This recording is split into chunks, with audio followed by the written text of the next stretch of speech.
La experiencia humana, la mente y la conducta. Sentir, pensar, actuar. Estudiar el alma, conociendo sus formas. Sintonía Psi, el programa de la Facultad de Psicología de la Universidad de Buenos Aires.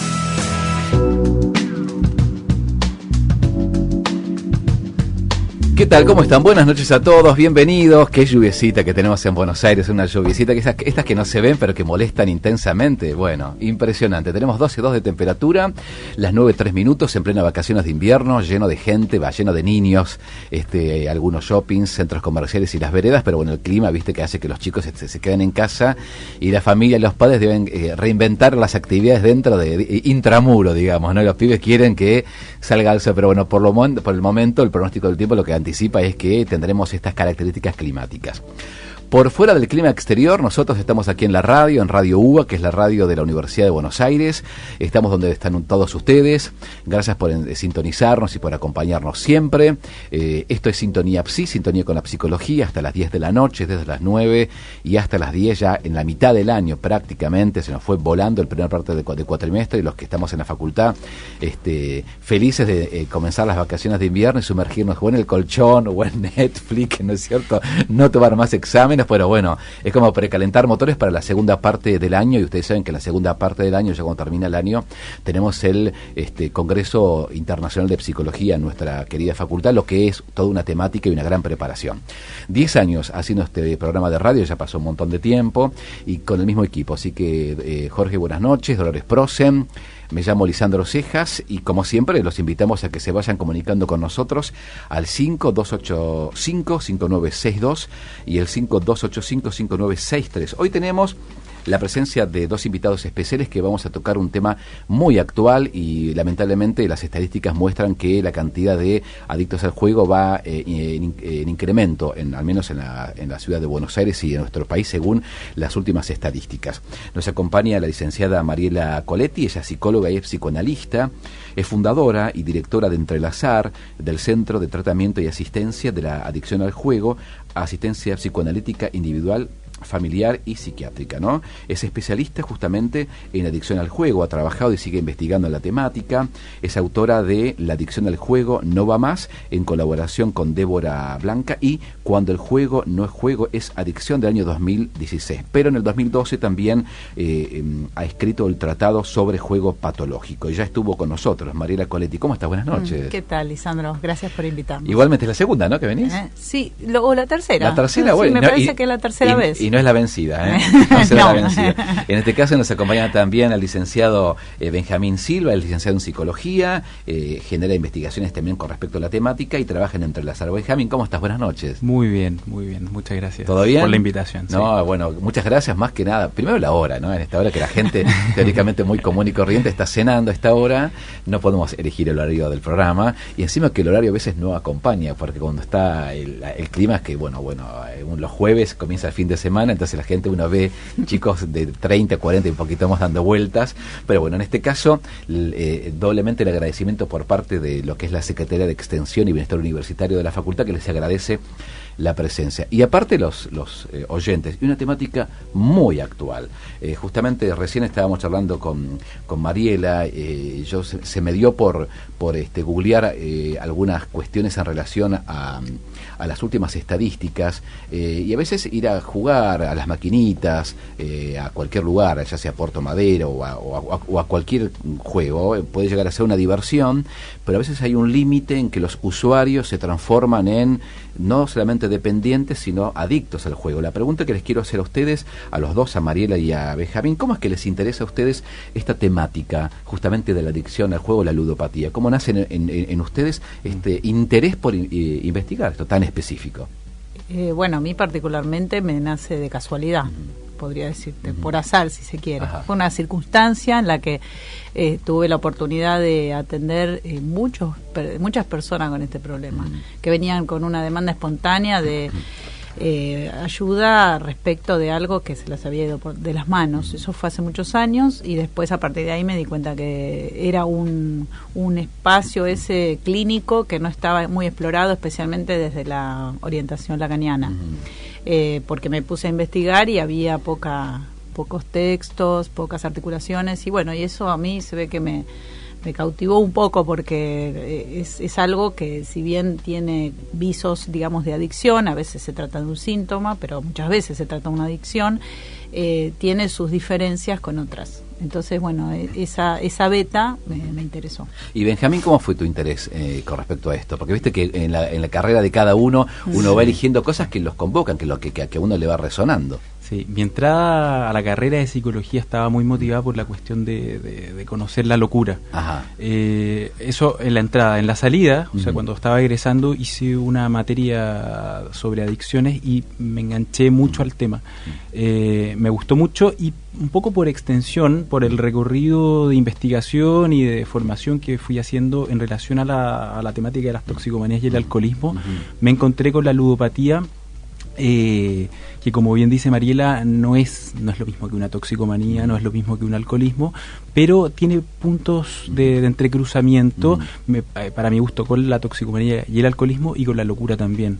Y bueno, una vez que empecé a atender pacientes ahí, me empecé un poco a apasionar por el asunto, y actualmente también un poco por extensión me estoy interesando en otras adicciones, qué sé yo, virtuales, por ejemplo, o al trabajo, qué sé yo.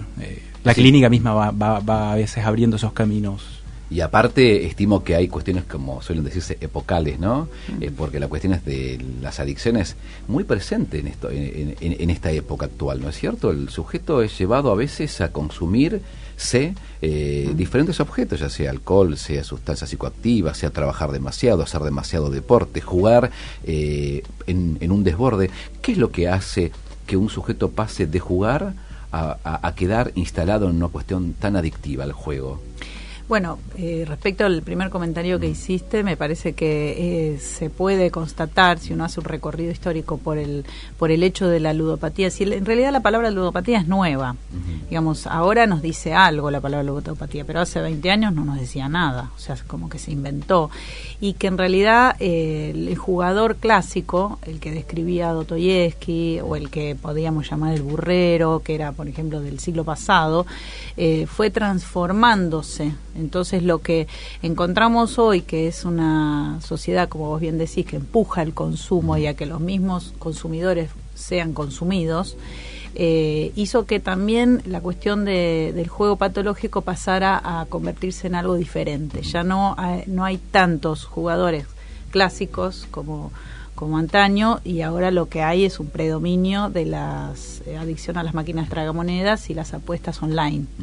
O sea que fue cambiando la oferta de juego, pero fue cambiando si se puede decir, el perfil de un jugador patológico, incluso de personas que nunca en su vida han jugado y en determinado momento empiezan a estar en dependencia de esto, ¿no? Y están en aumento, ¿no? Estábamos leyendo aquí en el diario Perfil Virtual, dice que un estudio realizado por el ex Instituto de Juegos de Apuestas porteño en el año 2010 identificó un 0,7% de jugadores patológicos, cerca de 16.000 personas, y un 2,5% de adultos con síntomas de juego problemático en Cava.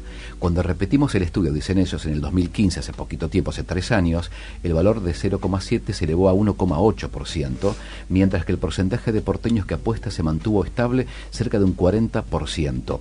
La cantidad de jugadores patológicos creció, va en aumento. ¿Por qué piensan que estas estadísticas van mostrando, al menos estos, que va aumentando la cantidad no solamente de adictos al juego, sino de que va bajando el nivel en que comienzan a jugar? A partir de los 18 años hay consultas de adolescentes que piden ayudas a psicólogos, psicoanalistas, más allá del marco teórico, pero que quedan como enganchados en esto. ¿Qué es lo que genera tanta fascinación?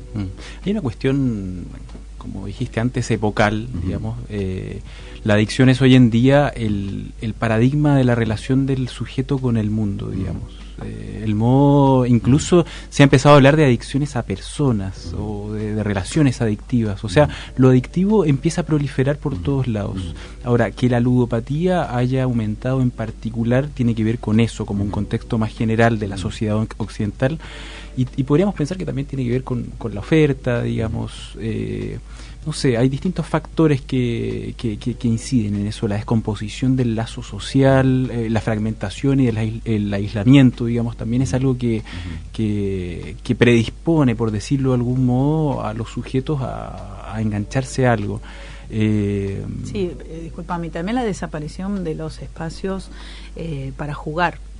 Los espacios lúdicos, digamos, los espacios de encuentro donde muchas personas por ahí en algunos lugares, por ejemplo del interior, se ha desarticulado el club, que era un club donde a lo mejor la gente iba a bailar y a jugar a las bochas, qué sé yo, y se instaló ahí mismo un bingo, que el bingo también ofrece shows, todo lo que quiera, pero se desarma algo que venía funcionando como en red, como algo que socializaba mucho, y pasó a convertirse en algo que para el mercado está bueno, pero para el sujeto no. Da puesto de trabajo, pero no es lúdico. Sí, es interesante lo que marcas, porque yo recuerdo a mis tíos hace muchos años, ¿no? En las sociedades de fomento que jugaban al dominó o a las bochas, y no estaba el dinero como el premio. El premio era ser el campeón de las bochas, y eso era luego festejado por el grupo, y se juntaban, hasta te diría, todos los fines de semana, o en la semana había como un encuentro con el otro cara a cara. Ahora pareciera ser que el vínculo es ganarle a una máquina, ¿no es cierto? Y tratar de sacar el dinero, el valor del dinero, y aparte esta necesidad de pensar que al minuto siguiente uno puede hacerse millonario, ¿no? Entonces lo que los instala constantemente. ¿Cualquiera puede convertirse en adicto al juego o depende de algunas características psicológicas del sujeto usuario? No, yo creo que depende de varios factores. Okay. Sí. Tiene que haber una cuestión en el sujeto, digamos que se fije algo en esa circunstancia de su vida y en el encuentro con eso, tienen que darse unos entrecruzamientos para que se produzca una adicción. Si no, lo que puede haber es desbordes, excesos, un tiempo quizás mediante el cual, digamos, juega mucho y se enloquece, digamos, con eso, pero que dura un tiempo y por ahí después lo puede dejar, pero para que haya una adicción, esto es lo mismo que con las sustancias, ¿no? No alcanza con que alguien consuma mucho, digamos, tiene que producirse algo que nosotros llamamos fijación. No es una cuestión aditiva, como dice Mariela, no tiene que ver con la cantidad de veces o con la acumulación de experiencias. Digamos, la adicción siempre se monta en una estructura, y esa estructura está un poco determinada por lo traumático, por vivencias infantiles, etcétera.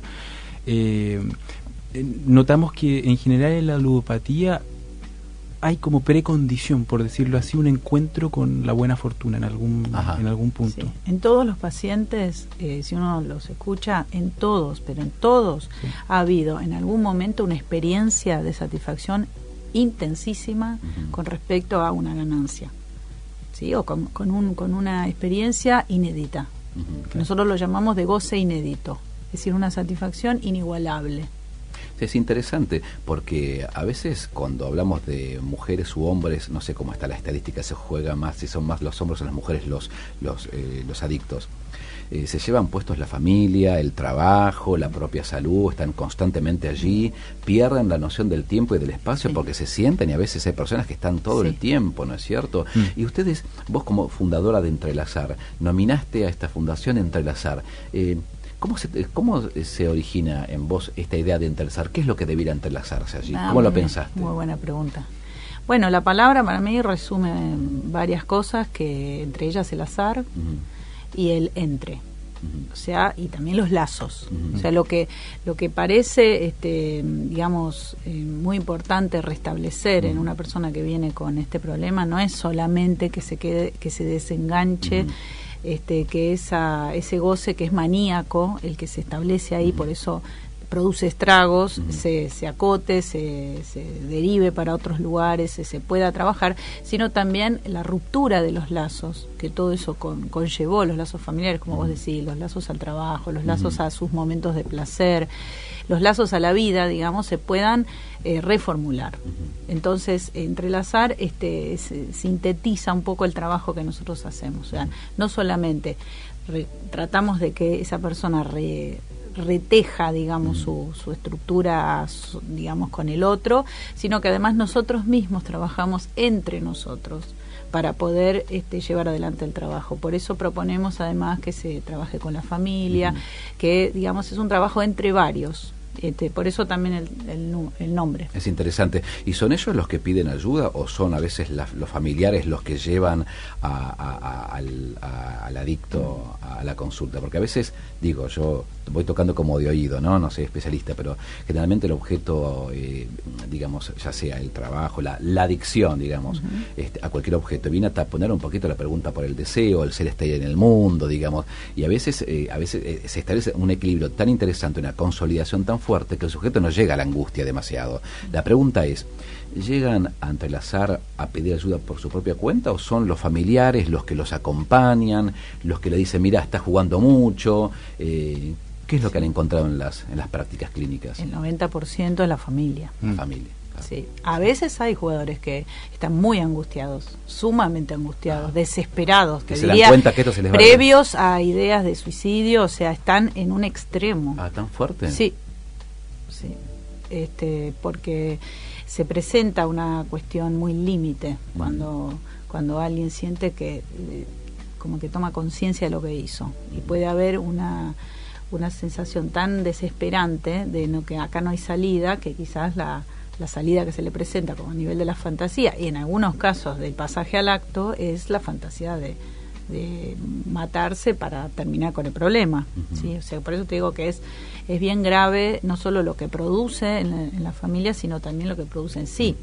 Entonces, cuando llama el jugador es porque está cerca de eso, muy cerca de esa fantasía, una angustia extrema, pero que, claro, tiene la particularidad esto de que si consigue dinero de algún lado, recupera la fantasía de ilusionarse con que entonces puede ganar, entonces ya no va a ser necesario, digamos, tal sacrificio, pero bueno, eso se puede seguir produciendo, es decir, que no es que zafa con eso, pero a veces la misma estructura de la apuesta hace que pueda pensar en una salida por la ventana, digamos, pero generalmente se hunde más.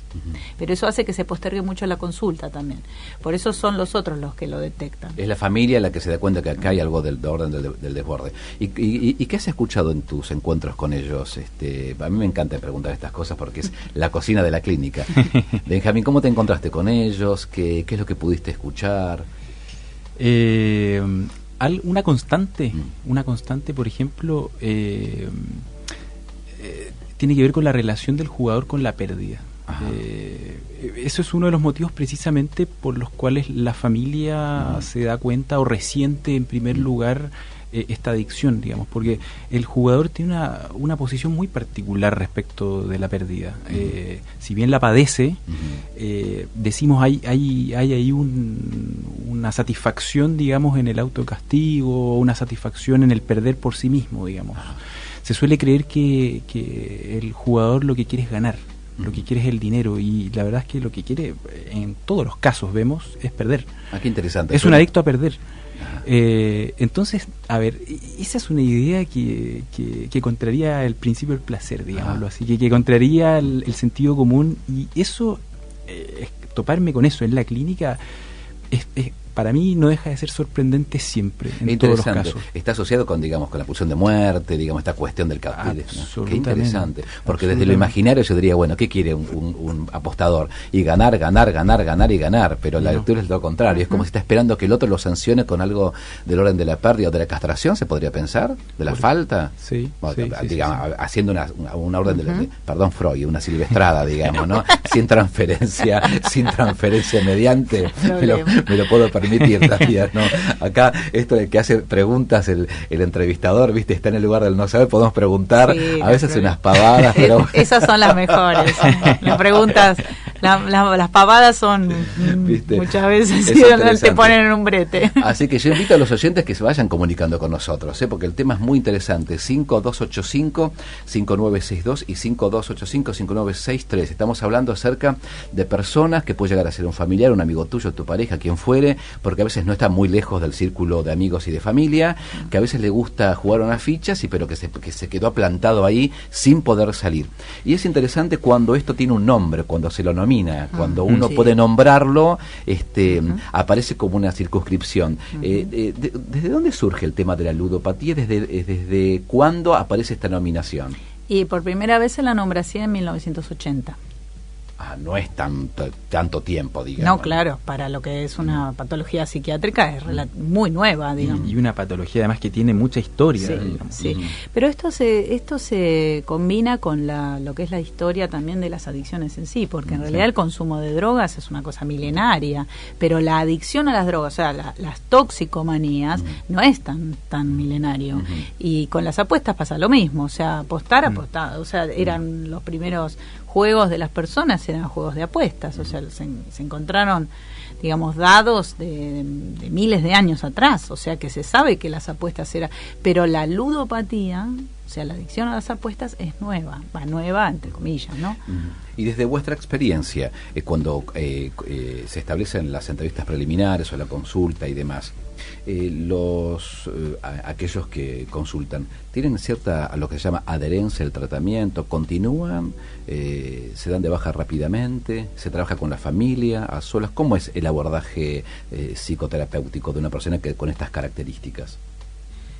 Generalmente el tema de la adherencia es un tema muy complicado, no solo en la ludopatía, en las adicciones en general.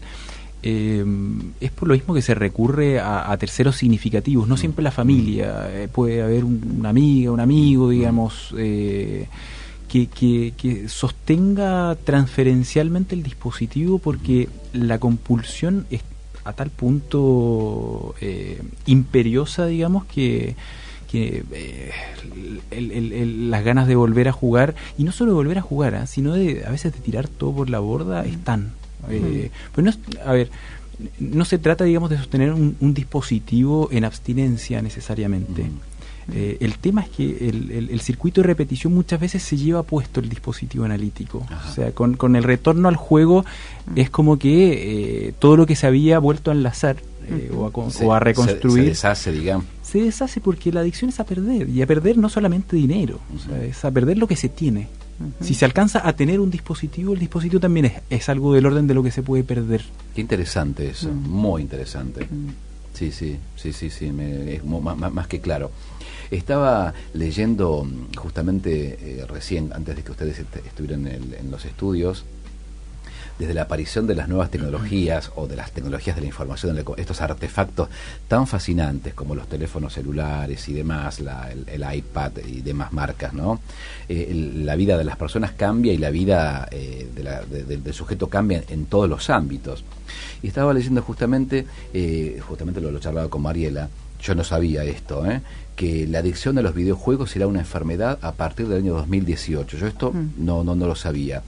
La adicción a los videojuegos será oficialmente una enfermedad a partir de este año. De hecho, muchos psicólogos que han venido a estos estudios, y yo particularmente que he comenzado mi especialización en niños hace un montón de tiempo, el motivo de consulta es: este chico no puede parar de jugar con el teléfono, no hay manera, es como si el celular estuviese pegado a la mano, no hay manera como de separarlo, y no juega otra cosa, están o encerrados en la habitación sin ningún tipo de otro contacto social. Yo no sabía que iba a incluirse en el CIE 11 a partir de este año la adicción a los videojuegos. ¿Lo han podido investigar? Es nuevo. Esto es muy nuevo, realmente. Sí. Pero es un motivo de consulta, no sé si ustedes lo sabían, estimo que sí, muy común a los psicólogos de niños, chicos que no paran de jugar y solamente los videojuegos. Pareciera ser que esto sí tiene que ver con la época, ¿no? Y sí, y con el avance de los gadgets, lo que llamamos los gadgets, que son todos los dispositivos que pasaron a ser parte de nuestro cuerpo. ¿Quién se despega de su celular? ¿Quién? Porque uno habla de los niños, pero los grandes también. Estamos con el celular en la mesa de luz. Constantemente, sí. Está más cerca el celular que el otro, digamos. O sea que ahí donde se ve que el verdadero partener del sujeto contemporáneo es algo del objeto. Cuando hablamos del objeto, hablamos de un objeto que te produce una satisfacción, no necesariamente una cosa, ¿no? Pero hay un circuito que se digamos, separa del otro como partener, la otra persona, y aparece separado esta relación a ese objeto. Entonces, por eso en Entrelazar nosotros convocamos a quien puede oficiar de partener persona, digamos, para acompañar ese proceso, porque la disputa se da ahí, o sea, cuando gana, entre comillas, el objeto, el partener desaparece para ese sujeto. Entonces, perfectamente puede pensar que enlazarse al psicólogo, enlazarse a la mujer, si vuelve a jugar, por ejemplo, eso se tira por la borda, como decía recién Benjamín, como si no hubiera servido de nada todo lo anterior. Por eso nosotros tenemos muy presente que la abstinencia no es el principal objetivo, sino que logre hacer un lazo, ¿sí? Que no sea el que ya tiene, que es el lazo regio, digamos, de acceso a esa satisfacción que lo está matando, digamos. Entonces, que logre hacer otro lazo, que perturbe ese lazo que hizo, y con eso, para eso necesitamos introducirnos nosotros, introducir al familiar, o sea, hay que introducir una palabra, hay que producir una pausa, hay que hacer un montón de cosas para que eso se perturbe lo suficiente y se pueda conmover. Ahí es donde recién aparece algo de la angustia que vos nombrabas. Y es interesante porque la gente, en la cuestión del sentido común, en la representación social, se sabe que hay gente que juega más de lo que debiera jugar. Hay como cierta idea y la gente ya no desconoce lo que es una adicción al juego. Con respecto a la atención, por ejemplo, desde la Ley de Salud Mental o las obras sociales, ¿consideran esto? Poco. Muy poco, ¿no? Dentro del mundo de las adicciones, la ludopatía es como, no se la considera tanto una enfermedad, Está en un borde. Está ahí. Está ahí, digamos, que está en estudio, en discusión, digamos, esta cuestión, ¿o? No está tan aceptada como enfermedad. Todavía, digamos, a pesar de todo lo que está pasando, no se la concibe del mismo modo que la adicción a los tóxicos, quizás porque no se encuentra la sustancia, ¿no? Pero en realidad las características son las mismas. Es adictivo, sí, pero la cuestión de la droga o la cuestión de la sustancia ha tenido una pregnancia muy determinante en la consideración de las adicciones. Entonces, muchos de los abordajes tradicionales de la adicción han estado muy sesgados por ciertas concepciones de la droga, digamos. De hecho, desde la medicina hasta hace no mucho tiempo se pensaba que lo que hacía adicto al adicto era el químico, y no es así, digamos. La droga no causa la adicción. La adicción es un empuje, digamos, que está en todos. De hecho, Freud plantea que la adicción es la relación primaria que tiene el sujeto con su propio cuerpo. Interesante, ¿sabes que hemos hecho varios programas con Martín Smud, que vino acá a hablar acerca... sí, yo trabajé con Martín mucho tiempo. Sí, lo conozco. Sí, que vino a presentar acá no recuerdo el nombre del libro, como algo así como el dios psicofármaco, la adicción a los medicamentos comunes, y Fabián Naparste, que estuvo aquí varias veces, que él justamente es un especialista en la temática, que le mandamos un gran... Él viene, pero siempre... Fabián es nuestro supervisor. Genial. Entrelazar. Muy bien, y es lo que él es lo que decía, es lo que Benjamín bien recorría, es que tiene una gran pregnancia hablar de adicción, y uno rápidamente, la representación es o las sustancias psicoactivas, el alcohol, o la cocaína, etcétera, pero eso nos deja en la penumbra que lo que genera la adicción es el vínculo con la sustancia, sea lo que fuera. Yo recuerdo, no lo quiero maldecir al doctor Naparste, pero decía algo acerca de que uno puede llegar a ser adicto a hacer deporte todo el tiempo, claro, ¿no? A trabajar todo el tiempo, y no necesariamente tiene que uno tener un vínculo con una sustancia, lo que decía Benjamín, sino que tiene que ver con el vínculo, con ese lazo que va en detrimento y en deterioro de los lazos sociales. Bien, 21:31, ¿están cómodos? Sí.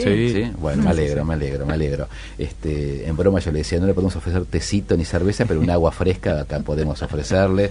Nos acompaña esta noche la licenciada Mariela Coletti y el licenciado Benjamín Silva. Benjamín, ¿de qué origen sos? ¿Tenés un tono? No me digas nada. ¿Puede llegar a ser colombiano, venezolano? No, más al sur, más cerca. Más cerca. Ay, no sé. Pasa que a esta altura a esta hora. Claro. ¿De dónde eres? Chile. Sí. Pero es un acentito entre chileno y hasta se te va desapareciendo el acento. ¿Cuánto hace que estás aquí en Argentina? Estoy hace 5 años y bueno, nada. Está bien. Bien enraizado, además. Bien, está genial, fantástico. Bueno, 5285-5962 y 5285-5963, y el objetivo de convocar justamente a Mariela y a Benjamín era también convocarlos a ustedes a lo que va a tener lugar el sábado 11 de agosto, desde las 9 y hasta las 2 de la tarde en la sede Hipólito Yrigoyen, que tiene que ver con el 5º encuentro interinstitucional sobre ludopatía, articulaciones psicoanalíticas y psiquiátricas entre distintas adicciones. Mariela Coletti, Luz es tu primer nombre, sí, ¿no? Qué Luz. bello nombre. Está bien, estás iluminando esta temática. Es la coordinadora general con todo su equipo, así que luego de la pausa hacemos música, si Jorge está de acuerdo, y luego sí vamos a hacer un recorrido pormenorizado de lo que ofrece este 5º encuentro, que para aquellos a los que les interesa muchísimo la temática va a ser un momento de encuentro, discusión y profundización, ¿no? Sí.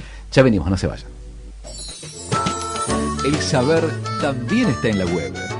www.radio.uba.ar. Entrevistas, notas y todo lo que pasa en la nueva página de Radio UBA. Seguinos online. Radio UBA 87.9. Inicio del espacio publicitario. Tipo Radio con Juan José Pide la Serra.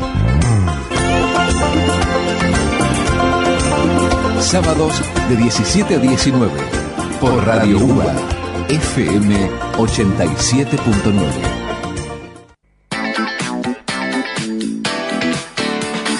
Anótate en los cursos intensivos del Rojas. Arte, tecnología, informática, humanidades, comunicación, periodismo, administración, cine, teatro, fotografía, diseño, danza, tango, letras, turismo y cuidado de la salud. Informate y anotate en www.rojas.uba.ar.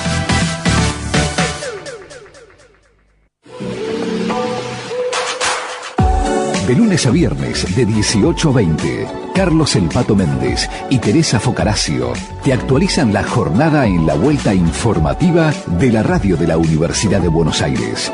datauba.com, a un clic de tu dial. Tren de Noche, un programa de jazz con desvíos y ocasionales descarrilamientos. Los viernes, de 22 a 24. Cruces inesperados. Señales en la noche. Libertad sin barreras. Conducido por Diego Fisherman. Tren de Noche. Es el lugar donde se escucha la música que solo se escucha aquí. En Radio UBA.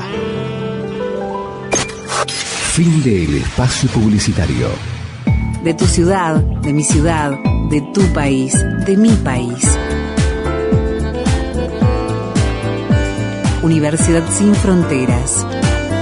Radio UBA, donde la universidad se hace sonido.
alegrío. Sintonía Psi.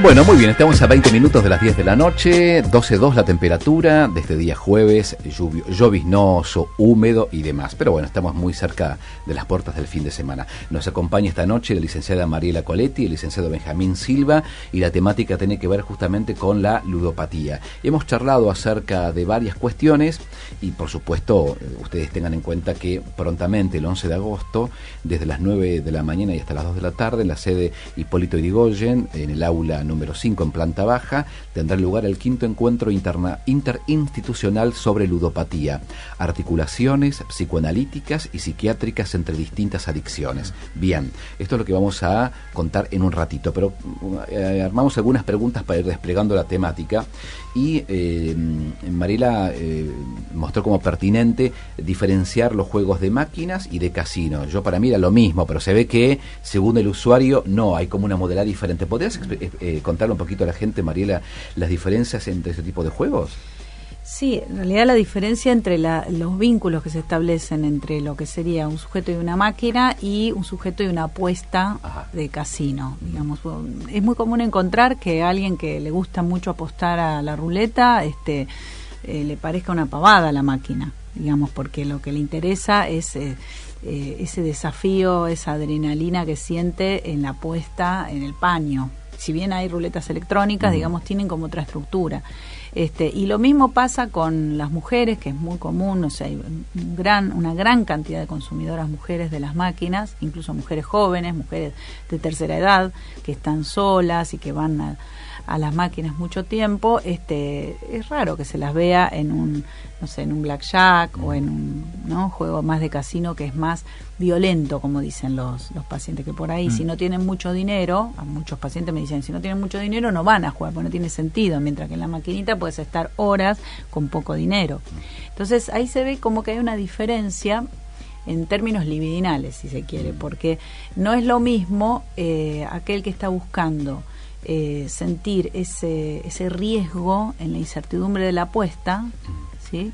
que necesariamente tiene que pasar por ahí, porque siente una emoción particular, que lo que le pasa a una mujer que va a lo mejor para aliviarse de una soledad que no soporta, ¿no? Y entonces en la máquina encuentra como una anestesia, ¿no? Encuentra como un alivio, una compañera, si se quiere, en la máquina. Una mala compañera, digamos. Sí, bueno, pero es su partener en ese momento y a lo mejor está horas ahí, mucho más tiempo de lo que está con la familia. Eso es interesante porque se pierde la relación entre el vínculo entre el tiempo, ¿no? Pueden pasar horas y horas y horas ahí adentro, ¿no? El tiempo, el espacio y el espacio corporal. O sea, es la manito que baja y baja y baja por horas y horas. Sí, es lo más parecido a la hipnosis. Sin hipnotizador, digamos. A la fascinación que genera el encuentro con este artefacto, digamos. Sí. Es muy interesante la comunidad que se arma con la máquina, que no se arma necesariamente ahí con el juego de apuestas, con el paño, digamos, donde el enganche es con una actividad. En el otro caso es con un objeto, y es un objeto que muchas veces en la descripción de, sobre todo de las mujeres que juegan, hay algo del partener amoroso, digamos, que se transfiere incluso ahí. O también algo que he escuchado es que se empiezan a nominarse a sí mismas como máquinas, empiezan a subjetivar algo de la máquina en sí misma. ¿Y eso cómo lo ves? ¿Cómo lo podés explicar? Que es interesante. Aparece como palabra, como significantes, digamos. Sí. Hay algo similar sucede también en el caso de las toxicomanías. Por ejemplo, Baudelaire, por ejemplo, planteaba que el fumador de opio terminaba fumándose a sí mismo, digamos, o consumiéndose en la pipa. No es raro ver que se amalgame el sujeto y el objeto en una suerte como de identidad o de un camuflaje, algo así.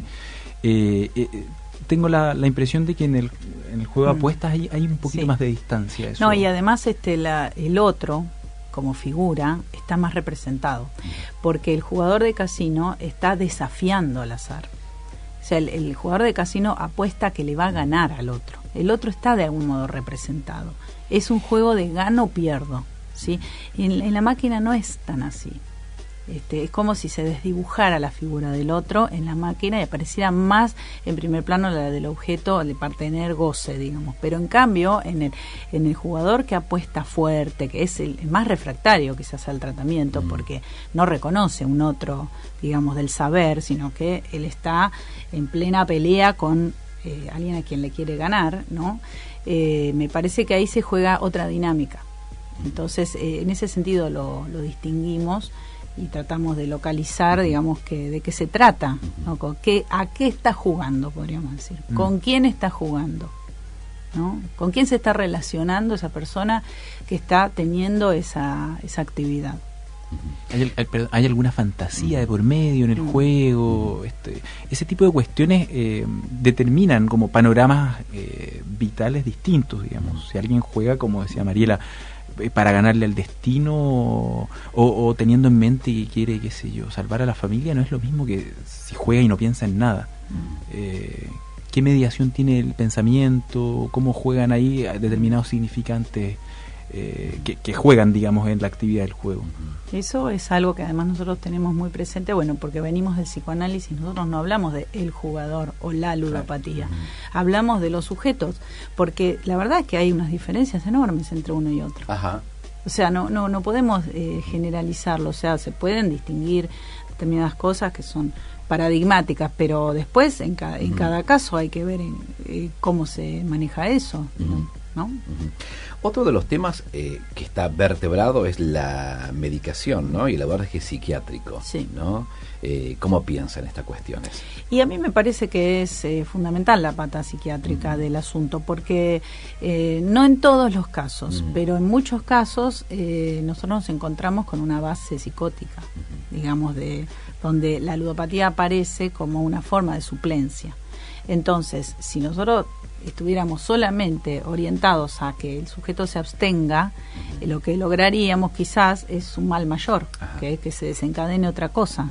Entonces hay que estar siempre como con el ojo abierto o la oreja abierta a escuchar si hay algo que requiera, digamos, de un apoyo psiquiátrico, de una suplencia de otro tipo, digamos, ¿no? Que se pueda con la medicación soportar eso de otra manera, y entonces recién ahí pueda, digamos, dejar de insistir con él. Y en algunos casos no lo abandonan del todo, pero lo moderan de tal manera que, bueno, que realmente la vida se les hace más vivible. Sí, y qué interesante, sí, qué buena frase, porque a veces la vida es insoportable, ¿no? Sí. Digamos, porque es un desencuentro total. Como decía, no sé qué autor, la vida tiene sentido, no tiene ninguno. Uno le pone sentido que puede, ¿no?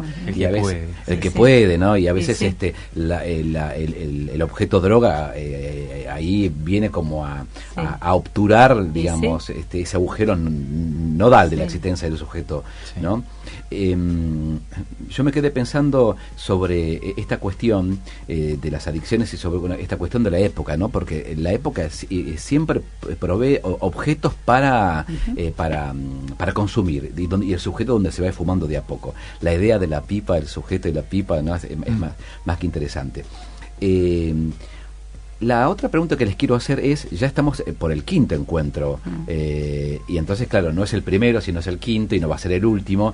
Te quería preguntar, Mariela, vos que tenés muchísimos años de investigación con respecto a esta cuestión, y bueno, Benjamín también que tiene los suyos, ¿cuáles son las expectativas de este quinto encuentro interinstitucional que va a tener lugar en la Facultad de Psicología el 11 de agosto? Que obviamente que recupera las discusiones y los encuentros de los primeros. Claro, ¿Cuáles son tus expectativas? Bueno, en este caso, nosotros lo que proponemos también es que podamos hacer algunas distinciones entre toxicomanías y ludopatía. Por eso invitamos a colegas, amigos que se dedican a trabajar con toxicómanos y con alcohólicos, y lo que es, por ejemplo, el Departamento de Toxicomanías y Alcoholismo de la EOL. Nosotros ahora en el ICDEVA, en el marco del ICDEVA, que es el Instituto Clínico de Buenos Aires, que es el posgrado de la EOL, yo soy responsable de un Ateneo Clínico de Investigación sobre ludopatía. Es decir, que hay articulaciones que se van abriendo y que se van profundizando en torno a esa relación. Entonces la expectativa, además también viene una psiquiatra que es de APSA, que trabajó muchos años en el tema, hay gente que viene a hablarnos de cómo están haciendo campañas de prevención. La idea es un intercambio entre colegas que estamos todos un poco apasionados por esto, digamos. Entonces, espero que se pueda transmitir eso para todos los que vengan, para todos los que quieran hacer preguntas y enterarse de cómo es el mundo de la ludopatía, porque es un mundo. Uno se mete ahí y empieza a abrirse una cantidad de cosas que se desconocen si uno no está en contacto con eso. Interesante. Sí. En abril de este año fuimos con Mariela a Mar del Plata, a cada uno a presentar trabajos distintos en el Congreso de Psiquiatría de APSA. Y me parece que algo de lo que vino después de eso, digamos, fueron ciertas conversaciones en torno a lo nutrido que había sido el intercambio, sobre todo con psiquiatras, con gente de otras disciplinas ajenas al psicoanálisis. Tengo la sensación de que la jornada de este año viene variada, integra un poco esa pluralidad y esas ganas también de dialogar con discursos distintos a los del psicoanálisis. Pues, muchas veces nos pasa a los psicoanalistas que nos quedamos ahí en el ranchito de los psicoanalistas. En la parroquia, diría. En la parroquia. Relacionado con nuestra propia máquina. Claro. Entonces la idea es no nos hipnoticemos con eso, porque realmente hay mucho trabajo con ludopatías por fuera del psicoanálisis. Entonces, ¿cómo trabajan? ¿Qué hacen? Digamos, ¿qué resultados obtienen? ¿Cómo les va? Es decir, todo eso y de dónde sale, digamos, de cómo es el abordaje, desde qué idea viene el abordaje. Entonces, realmente poder intercambiar a mí me parece que es muy rico. Sí, es interesante, sí. Y aparte es lo que ustedes buscan en estos encuentros, la discusión. Me gustaría contar un poquito a la gente lo que va a tener lugar el 11 de agosto.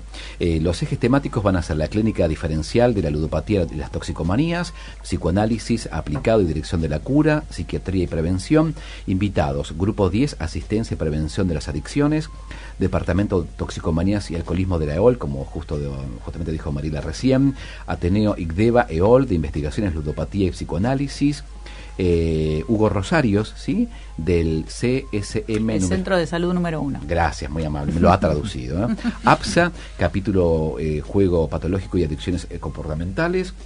Y bueno, voy a resumir un poquito el programa. Igualmente todo este y falta la Fundación WGM, que es una fundación que se dedica a la prevención de la ludopatía. Bien, y acá sabes que tenía una pregunta para hacerles y se me fue y rápidamente me agarré con esto, ¿no? Porque no podemos, hasta que se me ocurre, es lo que es el deterioro cognitivo. 10 años, 50 años de edad, a esta edad y de vacaciones, ¿viste? Hasta que la neurona se choca con la otra, puede pasar unos segundos. A nivel mundial, ¿no? ¿Cuáles son las potencias que investigan esta temática? Bueno, hay un psiquiatra que es recontra famoso, que se dedicó muchos años y que es australiano. Blasinski se llama. Él es uno de los que tiene más trabajos escritos sobre el tema. Pero después hay ingleses, en España se desarrolló mucho, en Italia, porque también son países que han tenido muchos problemas. Por esta temática. Y sí, porque en España, por ejemplo, cuando se abrió la posibilidad de que haya máquinas tragamonedas, tragaperra, le dicen ellos, en los bares, creció exponencialmente porque no están en los bingos, están en los bares. Entonces creció exponencialmente el problema de la apuesta y de la adicción al juego. Entonces después tuvieron que salir a hacer campañas de asistencia, prevención. Entonces ellos desarrollaron mucho. En Italia también. En Italia es una de las industrias más importantes del país, la de la industria de juego de azar. No sabía. Creo que es una de las primeras, Wow. Sí. Interesante.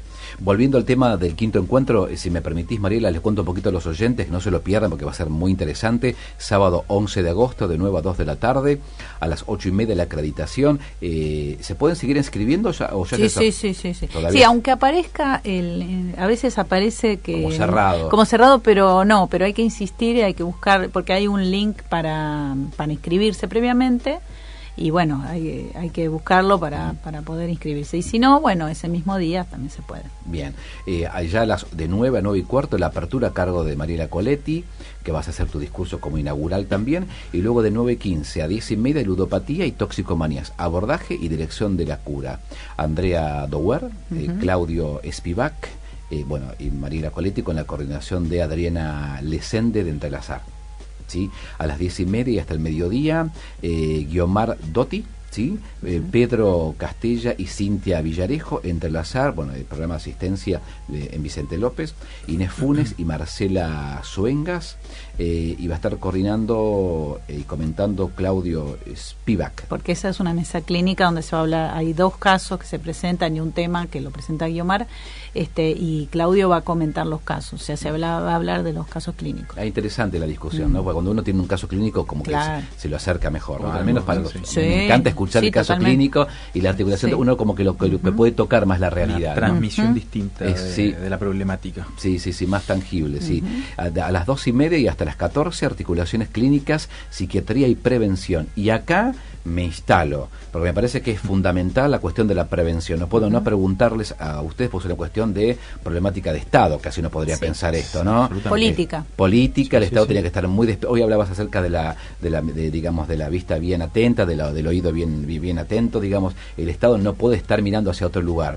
¿Cómo trabajamos la prevención para estos casos? ¿Cómo se puede pensar? Bueno, lo que pasa es que aquí, en esta fundación, por ejemplo, ellos están muy orientados a tratar de que salga adelante una ley de prevención de la ludopatía, que ya se presentó en un momento dado, después perdió estado parlamentario, pero ahora volvieron en diputados y en senadores. Ellos quieren que la están empujando mucho. Incluye un montón de cosas la ley de prevención, digamos, entre ellas un compromiso de las empresas, ¿sí?, de las empresas de juego, y otro compromiso del Estado a trabajar no solo con los ludópatas que ya puedan consultar, que generalmente ya están en un estado avanzado, sino con que la población sepa, digamos, de qué se trata, que se instale el tema, que se hable del tema, que se visibilice. Es un tema tan interesante, ¿sabes? Que me ha pasado que por veces, bueno, he ido a alguna que otra vez, más que nada amigos brasileños que van a Puerto Madero a jugar, que les interesa, no, porque no sé si hay tanto allá en Brasil. No, es que está prohibido. Está prohibido, exactamente. Sí. Hay juego clandestino, pero claro, está prohibido. Está prohibido. Y en algunos, por ejemplo, no sé si está abierto todavía el bingo de, como se darán cuenta, no somos muy amigos. No me gusta perder. Aparte, no tengo un mango, te digo. Una vez sola gané en Ushuaia, que gané como 1.000 pesos, feliz. Muy bien. ¿Sabes cómo? Y me fue a tomar, que invité a mi hermana y demás. Pero he encontrado fotos de personas a los que se les denegaba el acceso. Sí. Digo, ahí está. Exclusión. Claro, es interesante también hablando de la prevención, que las empresas de bingos y demás, que porque a uno no se le pide el documento, uno ingresa directamente, deja en todo caso la mochila y entramos todos, sí, pero si allí hay una persona con esta problemática, sería interesante que se le deniegue el acceso. No, pero lo tiene que pedir el mismo jugador. Sí. El jugador con una persona además que lo acompañe. Ajá. Y eso tiene una duración determinada y los casinos están plagados de cámaras, o sea, son verdaderos panópticos, así que en tanto cruza el umbral de la puerta el jugador, inmediatamente aparecen 2 o 3 patobicas a detenerlo. Esto no lo sabía, o sea que es el mismo jugador que le pide a la empresa que no lo deje entrar. Sí. Mira qué interesante. Autoexclusión. Se llama autoexclusión. No es que es una heteroexclusión. Que no. Él mismo lo tiene que pedir. Con alguien que lo acompañe, sí. ¿Qué intervención? En muchos casos sostiene tratamientos, sí. Eso, Acota. Sí. Lo que pasa es que no es lo mismo pedir la autoexclusión por fuera de un tratamiento, claro, que bajo transferencia. Qué interesante. Ahí cuando es bajo transferencia tiene otros efectos, como un efecto más simbólico que cuando es simplemente, que me aten las manos, que no me dejen ir, claro, sería, ¿no? Eso, en cierto modo, fracasa bastante, porque cuando no está elaborado el asunto de qué es lo que lo hace ir, solamente el control a veces hasta precipita mayores vueltas al juego. Es muy interesante, pero muy interesante la temática. Mauricio de Constitución, ¿puede ser que el ambiente oscuro y ruidoso colabore para aislar al sujeto y facilite el juego? Muy interesante los invitados. Es una buenísima pregunta. Porque fíjate, se fuma, no hay luz solar, hay mucho ruido. ¿Qué piensan de esto? Es buena pregunta, ¿no? El ambiente. Buenísima. Sí. Efectivamente, el casino, el bingo recrean una suerte de realidad paralela. O sea, está todo dispuesto precisamente para no tener que habérselas con el afuera, con las problemáticas de la vida, como vos dijiste, con los problemas de la castración, o sea, con las problemáticas más propias de la vida cotidiana. Sí, es parte de la narcosis que propicia, digamos, el casino, que propician también los gadgets, los casinos virtuales, digamos, están todos hechos con colores, a veces con unos más oscuros, unos más claros, pero para producir cierto adormecimiento del sujeto. Sí, si bien los casinos están están yendo camino a su desaparición, porque cada vez las apuestas son más anónimas y más desde la computadora o desde el teléfono, sin embargo el casino como tal, que la palabra casino viene de casa, o sea que en realidad es la casa de un ludópata. O sea, yo tengo un paciente que me dice, yo ahí me siento cómodo, afuera no, ahí me siento como en mi casa, ¿no? Es interesante eso también, como alguien hace de un lugar así su refugio, su casa, su hogar, si se quiere, ¿no? Y no la casa de donde viene. Y sabes que me quedé pensando, bueno, junto con todos ustedes, que estos sujetos, y lo digo con mucho respeto, qué cuota de gran infelicidad, ¿no? Qué desajuste, ¿no? Que todos tenemos nuestro desajuste, pero encuentran allí una forma de poder hacerlo más soportable, digamos. Anaide Colegiales, ¿funciona el sistema que se utiliza actualmente de prohibirles la entrada a los casinos o bingos si ya fue respondido? Ana María de San Cristóbal, mi papá era jugador, hoy compraba un televisor nuevo y ya mañana lo vendía. Lo que nunca supe si él se sentía culpable por estas situaciones. Hace a la cuestión de la estructura también. Es una pregunta clínica esa, habría que verla en el dispositivo analítico. Porque a veces la culpa no es algo que se diga, sino que se actúa directamente. O sea, si yo hago algo para obtener un castigo, y siempre me va mal con lo que emprendo, digamos, y yo no me siento culpable, me parece que soy un desgraciado, pero en realidad podría ser que haya una culpa que no está reconocida y entonces pasa directamente a obtener un castigo, con eso se calma. Sí, la cuestión de la culpa... la culpa es central. Y no cualquier sujeto la experimenta. Claro, bueno, lo que se ve, se ve cada vez más es que hay sujetos que juegan y no tienen ni culpa ni vergüenza. Sí. Es como una especie de ¿por qué no? ¿Y por qué no? Esas barreras no se construyeron jamás. Claro. Eso es complicado. Sí. Gustavo de Merlo, ¿existe el estado de abstinencia al juego, así como ocurre con las drogas? Felicitaciones por el programa. Yo diría que sí, o sea, sí. Angustia sí. Angustia sí. Hay algunos pacientes que no, Hay algunos pacientes que se distancian del juego y no presentan, digamos, ningún síndrome de abstinencia, pero eso no quiere decir que no se sientan empujados a volver en algún momento. Sí, qué interesante la cuestión de la singularidad, constantemente golpea la puerta, ¿no? No se puede hacer una fórmula cerrada, ¿no? La cuestión de la abstinencia se relaciona con la función que tiene el juego para una persona. Entonces, si tenía una función que le permitía taponar algo de la angustia, cuando deja jugar va a reaparecer la angustia. Genial. Claro. Alicia de Banfield, mi mejor amigo era ludópata y no puedo convencerlo para que inicie un tratamiento. Dice que mientras juega se olvida de todos los problemas, que solo piensa en jugar. Claro, mientras sea una solución, difícilmente consulte. Es como consultar a alguien para que le saque la solución que encontró, ¿no? O sea, tienen que encontrarse con un problema, ¿no? O a veces, el problema es todo el planteo que le hace la familia, ¿no? 10 de la noche, 1 minuto, se nos fue el programa, se nos fue volando, ¿no? Se nos fue volando. ¿Se han sentido cómodos? Sí. Bueno, como en casa. sin máquinas tragamoneda. Nos hemos tragado el tiempo produciendo un poco de saber y compartiéndolo.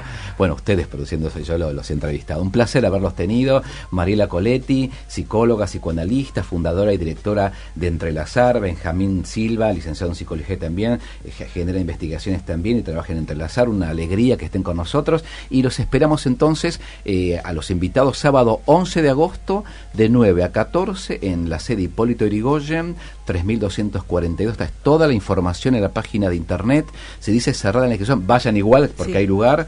Así que gracias por haber venido. No, gracias por invitarnos. Muchas gracias por la invitación. Bueno, se va a repetir. Bueno, esperamos. Vamos a tomarte la palabra. Sí, por favor, porque ustedes siempre investigan, así que es un placer. Y aparte la cuestión de la adicción a los juegos virtuales es la temática, ¿no? Es interesante cómo se acaba de incluir como trastorno, está la discusión. Me parece que podemos organizar un programa en base a eso, ¿no? Sí. Ya está agendado, mira, no lo dejamos descansar.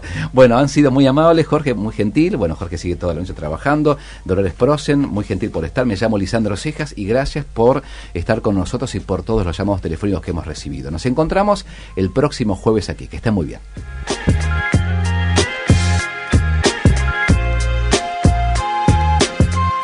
Lobotomía Psi, el programa de la Facultad de Psicología de la Universidad de Buenos Aires.